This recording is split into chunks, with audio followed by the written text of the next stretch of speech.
Good morning, students. We have done the plasma, which is the part of blood, and the second part of blood, that is blood corpuscles. There are three types of blood corpuscles: RBC, that means red blood corpuscle; WBC, white blood corpuscles; and the platelets. Now about red blood corpuscles. It is also called erythrocyte, and it is enucleated. Enucleated, that means it doesn't contain nucleus at maturity. That means it contains in previous stage, in early stage, a nucleus, but when it matures it loses its nucleus. And but in some mammals like camel and llamas, the RBCs are nucleated. The lifespan of this lifespan of erythrocyte, that means red blood cells, it is about of 120 days. And the size of RBC is vary according to the structure. The diameter is of 7 to 8 micron. जैसे ये जो diameter है, क्योंकि ये थोड़ी सी disc like होएगी और by concave इसकी जो है शेप होती है, तो ये बीच में से दबी हुई होती है. बाई कनकेव यानी दोनों तरफ से बीच में से दबी होएगी, तो इसीलिए इसका जो थोड़ा सा जो थिकनेस है वो वैरी करता है. जो ये कॉर्नर पे से ये मान सकते हैं आप 2 माइक्रोन की होती है, और जो सेंटर होता है वो जस्ट हाफ होता है, 1 माइक्रोमीटर का होता है. तो जो शेप है it is disc like biconcave in structure, in shape, and in it most numerous of all formed elements. जितने भी एलिमेंट्स यानी कि जो तीनों सेल्स हैं, ब्लड सेल्स हैं जो ब्लड में मिलती हैं, उनमें सबसे ज़्यादा मिलने वाली जो है वो RBC होती है. जो फीमेल में होती है, फीमेल में जो RBC की काउंट होती है 4.5 मिलियन होती है पर क्यूबिक मिलीमीटर. एक मिलीमीटर का अगर हम क्यूब देखेंगे स्लाइड के अंदर, तो उसमें आपको मिलेंगी 4.5 इन फीमेल, एंड 5 मिलियन मिलेंगी आपको मेल में. तो इसको ये जो हम नंबर, ये जो डाटा हम दे रहे हैं, it is called RBC count. RBC count कई बार इंक्रीज़ हो जाता है. तो जब ये RBC काउंट इंक्रीज़ होता है, बेसिकली 2 कंडीशन होती हैं. After the regular exercise, high regular exercise, and at the higher altitude. और जो हायर एल्टीट्यूड पर रहने वाले लोग होते हैं उनकी RBC काउंट, जो नॉर्मल प्लेन में रहने वाले लोग होते हैं उनसे उनकी ज़्यादा होती है. तो इरिथ्रोपोएटिन जो है, ये थोड़ा सा मैं आपको इरिथ्रोपोएसिस बता रही हूँ. अब आप सोचेंगे what is the erythropoiesis. Erythropoiesis is the process of formation of RBC. RBC के बनने के प्रोसेस को इरिथ्रोपोएसिस कहते हैं. तो ये इरिथ्रोपोएसिस बनती कहाँ है? ये बनती है बोन मैरो में. और बोन मैरो में जो एक एंजाइम है जिसका नाम है इरिथ्रोपोएटिन, और ये इरिथ्रोपोएटिन सिक्रीट होता है किडनी से. तो ये स्टिमुलेट करता है बोन मैरो को, और बोन मैरो जब स्टिमुलेट होता है, एक्टिवेट होकर के RBC की फॉर्मेशन करता है. तो इस प्रोसेस को बोलते हैं इरिथ्रोपोएसिस. अब RBC काउंट के बारे में है. अगर RBC काउंट बढ़ता है तो इस स्टेज को बायोलॉजी की टर्म दी जाती है, दैट इज़ पॉलीसाइथेमिया. और अगर इरिथ्रोसाइट का काउंटिंग जो है घटती है, RBC काउंट घटता है, तो इसको बोलते हैं इरिथ्रोसाइटोपेनिया. पेनिया जहाँ वर्ड आएगा, यहाँ पर नंबर की कमी आपने याद रखनी है, क्योंकि हम और भी बहुत सी चीज़ों में इस वर्ड को यूज़ करेंगे. इरिथ्रोपोएटिक ऑर्गन, इरिथ्रोपोएटिक यानी कि जहाँ पर इरिथ्रोपोएसिस हो, और यानी कि जहाँ पर RBC की फॉर्मेशन होती है. तो ह्यूमन के अंदर जब फीटल स्टेज होती है, यानी जब छोटा बेबी होता है, जब वो अपने जो है मदर के यूट्रस में होता है, फीटस स्टेज में होता है, तब ये RBC लीवर में बनती है. और जब बर्थ हो जाता है, जन्म के बाद, यही जो RBC है फिर बोन मैरो में बनने लग जाती है. तो इसके बाद जो है नेक्स्ट जो इसके पॉइंट्स हैं वो ये हैं कि इसमें क्या होता है, जो लाइफ स्पैन है जो डिस्पोजल है आरबीसी का वो कैसे होता है, क्योंकि कई बार क्वेश्चन आता है कि अगर जो है आरबीसी है 120 डेज़ के बाद मरेगी तो क्या होगा, उसके हीमोग्लोबिन का क्या हो जाएगा और बाकी चीज़ें उसके अंदर जो हैं उसका क्या होगा। तो जो लाइफ स्पैन होता है आरबीसी का 120 डेज़ का होता है और 120 डेज़ के बाद ये जो आरबीसी हैं इनको डब्ल्यूबीसी ही क्या कर लेती हैं, फाइगोसाइटोज्ड यानी कि इनको अनगल्फ कर लेती हैं, निगल जाती हैं सीधा का सीधा ही और इनको डिस्ट्रॉय कर लेती हैं। ठीक है, तो ये क्या होते हैं कि ये स्प्लिन के अंदर होता है ये प्रोसेस। डब्ल्यूबीसी जो है इस आरबीसी को कहाँ निगलती हैं, स्प्लिन के अंदर। स्प्लिन जो है हमारी बॉडी के अंदर एक ऑर्गन है छोटा सा और इसीलिए इसको ग्रेवयार्ड भी बोलते हैं और ब्लड बैंक भी बोलते हैं। क्यों? क्योंकि जो ग्रेवयार्ड तो इसलिए बोले क्योंकि यहाँ पे डिस्पोजल होता है आरबीसी का, और ब्लड बैंक इसलिए कहते हैं जितनी भी एक्स्ट्रा आरबीसी होती हैं उनको वहाँ पर स्टोर कर देते हैं। तो जो आरबीसी का डिस्पोजल है it is cold hemolysis. Lysis word आता है ब्रेक डाउन के लिए।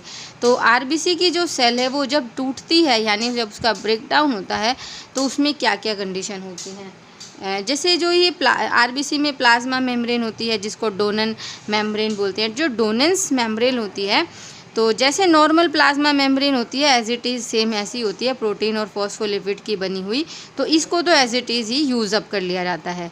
जो हीमोग्लोबिन वाला पार्ट जो प्लाज्मा में जो अंदर वाला पार्ट है उसमें क्या होता है, ये 3 कंपोनेंट में डिवाइड यानी ब्रेक डाउन हो जाता है इसका। तो इसमें एक बनता है बाइलिरुबिन और दूसरा बनता है बाइलिवर्डिन एंड हीमोसाइडेरिन। जो बाइलिरुबिन है ये एक तरह की येलो बाइल पिगमेंट है और ये जो है बाइल का एक कंपोनेंट है जो बाइल जूस सिक्रीट होता है और ये जो है एक्सक्रीट हो जाती है एज इट इज़, और इसी की वजह से जो यूरिन का कलर होता है वो येलो कलर का होता है। और जो स्टूल आप समझते हो, इसका मतलब बोलते हैं वेस्ट प्रोडक्ट, तो उसका ब्राउन कलर भी इस येलो बाइल पिगमेंट की वजह से होता है और इसके एक्सक्रीशन की वजह से इनके कलर चेंज हो जाते हैं। और जो बाइलिरुबिन है वो येलो कलर, प्लाज्मा में भी जो येलो कलर दिखाई देता है वो भी बाइलिरुबिन की वजह से ही होता है। जो बाइलिवर्डिन है ये थोड़ी सी ग्रीनिश येलो पिगमेंट है और ये भी बाइल जूस में चली जाएगी और इसका भी एक्सक्रीशन हो जाएगा। और जो हीमोसाइडेरिन है, हीमोसाइडेरिन ये है एफी कंटेनिंग पार्ट जहाँ पर कि आयरन होता है और ये as it is used up हो जाता है, तो इसको बोलते हैं हीमोलाइसिस। अब इरिथ्रोपोएसिस जो मैंने अभी आपको थोड़ी देर पहले भी बताया था, आरबीसी के प्रोडक्शन प्रोसेस को बोलते हैं हीमोपोएसिस। अब ये हीमोपोएसिस होता कहाँ है, फीटल स्टेज में लीवर और स्प्लिन के अंदर होता है और जब बर्थ हो जाता है उसके बाद रेड बोन मैरो में होता है। इरिथ्रोपोएटिन एक हार्मोन है, ये किडनी सिक्रीट करती है और ये स्टिमुलेट करता है रेड बोन मैरो को और वहाँ पर क्या होता है, रेड ब्लड सेल्स बनती हैं। Folic acid and vitamin B12 भी इस इरिथ्रोपोएसिस के लिए बहुत ज़रूरी होती है और जिन पर्सन के अंदर फॉलिक एसिड और विटामिन B12 की कमी हो जाती है उनके अंदर आरबीसी काउंट घट जाता है और उनको एनीमिया हो जाता है। इसके बाद हीमोग्लोबिन, क्योंकि हमें पता है आरबीसी के अंदर ही हीमोग्लोबिन होता है, तो ये हीमोग्लोबिन वैसे हम डिटेल में पढ़ चुके हैं जब हम लोगों ने जब हम लोग ब्लड के बारे में पढ़ रहे थे, जब हम ऑक्सीजन का जब हम ट्रांसपोर्टेशन बाय ब्लड पढ़ रहे थे तब हमने इसकी स्ट्रक्चर पढ़ी थी और वहाँ मैंने आपको बताया था एक आरबीसी की जो सेल है उसके अंदर 200 से लेके 280 मिलियन हीमोग्लोबिन मॉलिक्यूल होते हैं और एक haemoglobin molecule 4 molecule of oxygen को कैरी करता है। और एक तरह से अगर हम ग्राम में डाटा निकालते हैं तो 12 to 16 ग्राम पर 100 मिलीलीटर ऑफ ब्लड तो होता है 12 to 16 ग्राम हीमोग्लोबिन। इसको हीमोग्लोबिन काउंट बोलते हैं। हीमोग्लोबिन में आप पढ़ ही चुके हैं, हीम वाला पार्ट होता है जिसमें आयरन कंटेन होता है और ये ऑक्सीजन ट्रांसपोर्ट करता है, और जो ग्लोबिन वाला पार्ट होता है ये बेसिकली प्रोटीन होता है, और आपको यहाँ पता लगेगा कि ये जो है ट्रांसपोर्ट करता है कार्बन डाइऑक्साइड। शायद आपको याद होगा जब मैंने आपको कार्बन डाइऑक्साइड का ट्रांसपोर्टेशन पढ़ाया था तो वहाँ मैंने आपको बताया था जो हीमोग्लोबिन है वो कार्ब एमिनो हीमोग्लोबिन बना लेता है। तो क्योंकि यहाँ पर जो प्रोटीन है इसके पास एमिनो ग्रुप होता है और ये कार्बन डाइऑक्साइड जो है एमिनो ग्रुप के साथ अटैच होकर के कार्ब एमिनो हीमोग्लोबिन बनाती है। एक हीमोग्लोबिन 4 मॉलिक्यूल ऑफ ऑक्सीजन को कैरी करता है, और इसी तरह से अगर हम ग्राम में निकालते हैं तो 1 gram of haemoglobin can carry 1.34 millilitre of oxygen. और जब हीमोग्लोबिन की जो काउंट है बॉडी या ब्लड के अंदर कम हो जाती है, इट इज़ कॉल्ड एनीमिया। इस डिसीज़ को एनीमिया बोलते हैं। तो ये सब था रेड ब्लड सेल्स के बारे में। इसके बाद हम लोग पढ़ने वाले हैं WBC। जो WBC है it is also called white blood corpuscles. और वाइट क्यों बोल रहे हैं हम, क्योंकि इनके पास कोई भी पिगमेंट नहीं होती। इनको ल्यूकोसाइट भी बोलते हैं, और इनका जो साइज़ है वो 8 से लेके 20 माइक्रोन तक होता है। इसका मतलब ये RBC से बड़ी होती हैं। और इनका जो काउंट है जिसको हम बोलते हैं WBC काउंट या TLC count, total leucocyte count, तो ये होता है 6000 से लेके 10,000 पर मिलीलीटर क्यूब। ठीक है, तो यहाँ पर अगर हम RBC के साथ इसको कंपेयर करते हैं तो एक RBC जहाँ एक RBC है तो वहाँ पर 600 RBC। ठीक है, तो यहाँ पर WBC का नंबर RBC की कंपैरिजन में बहुत कम होता है, यानी कि 600 गुना RBC जो है WBC से ज़्यादा होती हैं। तो ल्यूकोसाइट काउंट जो हमने इसका एवरेज निकाला है वो 7000 निकाला है एक हेल्दी पर्सन के लिए एवरेज। शेप इसकी या तो राउंडेड होती है या फिर कुछ में इरेगुलर होती है। न्यूक्लिएटेड होती हैं, जैसे इरिथ्रोसाइट तो न्यूक्लियस नहीं था बट इसमें न्यूक्लियस रहता है। और सबसे बड़ी बात तो यही है कि जो न्यूक्लियस है वो अलग अलग शेप का है, और इस अलग अलग शेप की वजह से ही इसको बोलते हैं पॉलीमॉर्फो न्यूक्लियर ल्यूकोसाइट। और इसके लिए हम एक जो यूज़ करते हैं इसके लिए symbol PMNL, polymorphonuclear leukocytes. ठीक है, इसका जो लाइफ स्पैन होता है वो 3 to 4 डेज़ होता है, और जो इसकी साइट होती है प्रोडक्शन की वो रेड बोन मैरो होती है जहाँ पर इरिथ्रोसाइट भी बनती हैं। और कहाँ बनेंगी, लिम्फ नोड में भी बनती हैं, स्प्लीन के अंदर भी बनती हैं। जो प्रोसेस है WBC के बनने का, ल्यूकोसाइट के बनने का, उसको बोलते हैं ल्यूकोपोइसिस।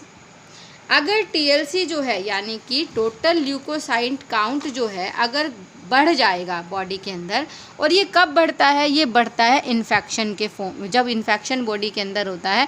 क्योंकि जो WBC का बेसिक फंक्शन है वो है प्रोटेक्शन करना, सोल्जर की तरह ही हमारा काम करती हैं, सोल्जर्स की तरह ये हमारी बॉडी को पैथोजन से, जर्म से बचाती हैं। तो इनका नंबर तभी बढ़ेगा जब बॉडी में, ब्लड में कहीं इन्फेक्शन बन गया होगा। तो इस स्टेज को बोलते हैं ल्यूकोसाइटोसिस, और जब इनका नंबर कम हो जाता है इट इज़ कॉल्ड ल्यूकोपेनिया। डाईपेडेसिस क्या होती है, डाईपेडेसिस का मतलब होता है WBC क्या होती है, जब कहीं इंजर्ड पार्ट आता है या इन्फेक्टेड पार्ट आता है तो ये WBC क्या करती हैं, कैपिलरीज से स्क्वीज़ आउट होकर के उस इंजर्ड पार्ट में, इन्फेक्टेड पार्ट में चली जाती हैं और वहाँ पर जा कर के जर्म्स को किल करती हैं। तो इस प्रोसेस को डाईपेडेसिस बोलते हैं। ये बहुत इम्पोर्टेंट टर्म है और इसको आपने याद करनी है। इसके बाद जो है हम लोग पढ़ने वाले हैं प्लेटलेट्स। प्लेटलेट्स केवल मैमल्स में ही मिलती हैं, और जो अदर वर्टिब्रेट्स हैं मैमल्स में यही प्लेटलेट्स बोली जाएंगी, और जो दूसरे वर्टिब्रेट्स हैं उनमें इसको थ्रोम्बोसाइट्स बोलते हैं। ठीक है, फंक्शन तो इनका प्लेटलेट्स वाला ही है, लेकिन इनका कुछ डिफरेंस है जो मैं आपको आगे बताऊंगी। Produce a cytoplasmic fragments from megakaryocytes which are found in red bone marrow. ये भी रेड बोन मैरो में ही बनते हैं और साइटोप्लाज्मिक फ्रेगमेंट्स की फॉर्म में बनते हैं। इनके पास कोई न्यूक्लियस नहीं होता और बीच में बस थोड़ा सा डेंस मटेरियल होता है, और वो ज़्यादातर क्या है, वो बेसिक साइटोप्लाज्मिक ग्रेन्यूल्स ही हैं। ठीक है। उसके बाद स्मॉल साइज, तो ये स्मॉल साइज़ की होती हैं, 2 to 3 माइक्रोन की होती हैं। और जो प्लेटलेट काउंट होता है यानी कि मिलीमीटर क्यूब मैंने जो आपको बताया था, तो वो जो है इसमें 2.5 से लेके 3.5 जो है मिलियन यानी कि 10⁵ होता है। और इनका लाइफ स्पैन होता है 7 to 10 डेज़। और अगर डिक्रीज़ हो जाती हैं प्लेटलेट काउंट तो इसको थ्रोम्बोसाइटोपेनिया बोलते हैं, और इंक्रीज़ हो जाती है तो थ्रोम्बोसाइटोसिस। और इनका काम है ब्लड क्लोटिंग करना जब भी इंजरी हो जाती है। और इंजर्ड प्लेटलेट्स जो हैं एक थ्रोम्बोप्लास्टिन जो है फैक्टर जो है वो सिक्रीट करती हैं। तो जो प्लेटलेट्स होती हैं वो serotonin which is vasoconstrictor, and thrombocytes जो होती हैं वो न्यूक्लिएटेड होती हैं और स्पिंडल शेप की होती हैं। इस तरह की इनकी शेप होएगी और न्यूक्लिएटेड होती हैं, न्यूक्लियस होता है इनके अंदर। तो इसके बाद में आपको जो नेक्स्ट वीडियो होगी उसमें आपको WBC के टाइप्स और ब्लड क्लोटिंग के बारे में पढ़ाऊँगी। और इन सब नोट्स को आपने साथ साथ नोटबुक में भी लिखना है और लर्न भी करना है साथ में, और ध्यान से मतलब जो डायग्राम्स वगैरह की प्रैक्टिस करनी है। Thank you and have a nice day.